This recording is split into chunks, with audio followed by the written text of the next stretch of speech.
The end of World War II saw two opposing superpowers emerging in the form of the United States of America and the Soviet Union. The United States was capitalist, a system where almost everything is privately owned and run for profit.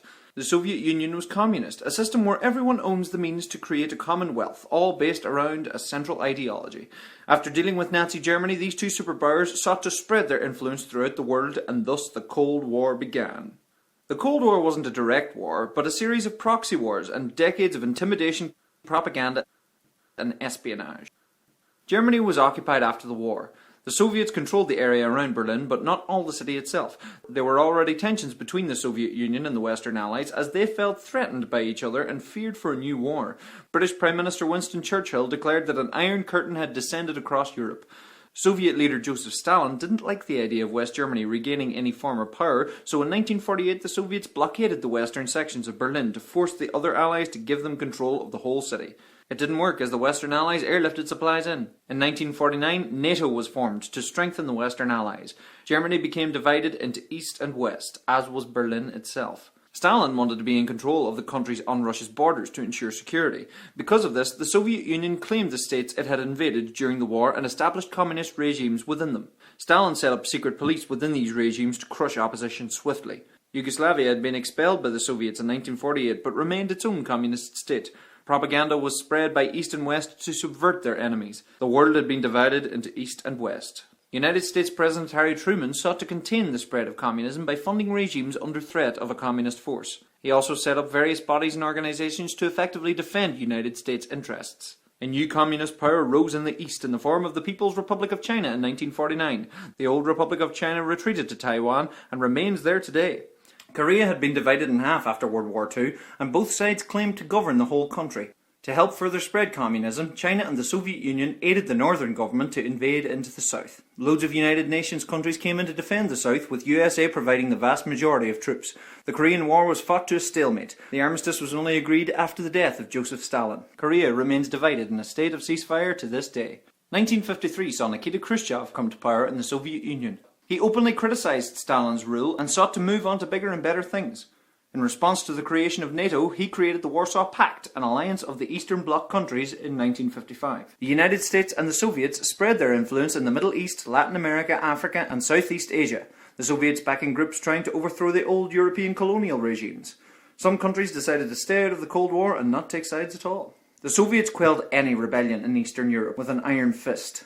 During the 1950s, the USA experienced a Red Scare where people lived in paranoia and suspicion of the spread of communist ideals into America. The McCarthy trials were like witch hunts to root out the communists in the United States. The end of World War II had seen the dawn of nuclear weapons. The USA began to build up an arsenal, and soon the Soviets developed their own nuclear weapons, and the two superpowers spent the 1950s testing them and displaying their might. Many people campaigned against the development of nuclear weapons, seeing the inherent danger. US President Dwight D. Eisenhower thought these weapons could be used to deter other acts of war. Ballistic missiles based on captured Nazi rocket technology were developed so they could launch their missiles from afar. This also led to the space race as the two nations frantically developed more and more technology. The Soviets launched the first satellite and the first man into space, while the United States won the race to the moon. Relations between the Soviet Union and China were worsening throughout the 1960s as they disagreed on how communism should be run. In 1961, the East German government persuaded the Soviet Union to build what would become the Berlin Wall around West Berlin to stop the young educated people from the East leaving to the more prosperous West. Communism had spread to Cuba in 1959. The United States attempted an invasion, training up Cuban exiles, but it failed. In 1962, the Soviets decided to place nuclear missiles in Cuba to pressure the United States into giving them West Berlin. From Cuba, the Soviets would have first strike capability on the US, countering the US Jupiter missiles placed in Italy and Turkey aimed at the Soviets. This situation led to a serious escalation, almost resulting in total nuclear war, but it was resolved as US President John F. Kennedy and Khrushchev agreed to remove the missiles. The Cuban Missile Crisis led to a direct hotline being set up between the Kremlin and the Pentagon to at least improve communication between the two superpowers. Khrushchev was ousted 2 years later by his colleague Leonid Brezhnev. France withdrew from NATO, feeling that USA and UK wouldn't share the power. France wouldn't fully return until 2009. War had been raging in the old French colony of Vietnam since 1955 and even before that, between the communist-backed North and the mainly US-backed South. US involvement grew and grew throughout the 1960s, but ultimately ended in defeat for the South and the US as the North captured Saigon in 1975. It was an embarrassment for the United States as the great superpower lost to such a poor nation. Other US and Soviet-backed conflicts raged throughout the world. Despite these proxy conflicts, the 1970s did see a thaw in the Cold War in a time known as détente, with improving relations between the East and West. The Soviet Union were finding that many of the economies within the Eastern Bloc countries weren't doing as well as the West, so the cooling intention was encouraged. US President Richard Nixon travelled to China and met Chairman Mao and improved their relationship, taking advantage of the split from the Soviets. Nixon also met up with Brezhnev, resulting in the SALT I agreements, which sought to reduce the amount of nuclear weapons being developed to create a more stable environment. They also agreed to not develop anti-ballistic missile defences to maintain the threat of nuclear war as a deterrent. They increased trade with each other and brought about a period of peaceful coexistence. At the same time, Social Democrat Willy Brandt of West Berlin sought to ease relationships between East and West Germany, as well as Poland and the Soviet Union. The SALT II agreements were signed but never ratified by the United States due to various Soviet dealings around the world, including the deployment of troops in Afghanistan to reinforce a newly established communist regime, which would begin a war that would rage throughout the 1980s. US President Jimmy Carter had the United States boycott the 1980 Moscow Summer Olympics along with 64 other countries. US President Ronald Reagan and his strong ally British Prime Minister Margaret Thatcher took a very strong stance against the Soviet Union, calling it an evil empire. To deal with Afghanistan, the CIA armed the Islamic Mujahideen to wage jihad on the atheist communist Soviets. Of course, part of this group went on to become Al-Qaeda. Yeah. The US and the Soviet Union spent tons on their military, building up huge arsenals, the Soviet Union having overtaken the US in the arms race.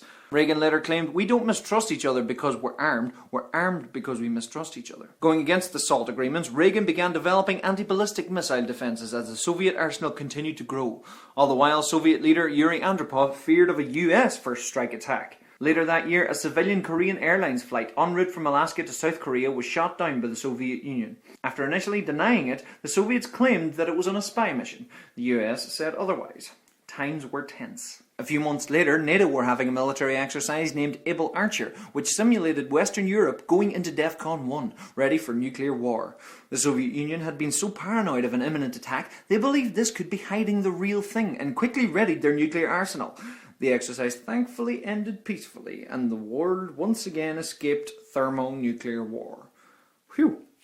The Soviet Union and many other communist states boycotted the Los Angeles 1984 Olympics. This left room for many wins by Team USA, much to McDonald's dismay, as they had a promotion promising free food for any US medals. Good call, guys. Economic stagnation was becoming more apparent within the Soviet Union, which was not helped by the war dragging on in Afghanistan. The Soviet Premier Mikhail Gorbachev brought in reforms to reorganize the Union and prevent corruption within the Communist Party. He also pulled the troops out of Afghanistan. Gorbachev and US President George Bush, not that one, signed the START I Arms Control Treaty in Moscow to actively decrease nuclear weapons. Due to Gorbachev's more relaxed policies, there was a rising demand for independence in Eastern Europe.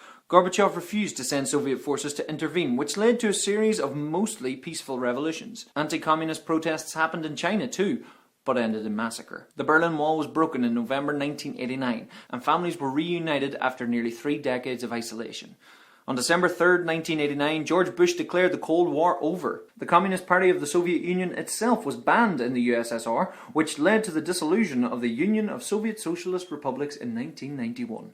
This truly marked the end of the Cold War, and the world was left with one superpower, the United States of America. Some historians reckon that this brought an end to history, that the world had reached a height of civil society. The many regional wars and incidents in the wake of the fall of communism showed that this was, of course, not the case. Other historians reckon that history couldn't properly progress without two conflicting ideals to move politics forward, that world politics would stagnate. Something certainly does smell fishy, all right. Please share and enjoy.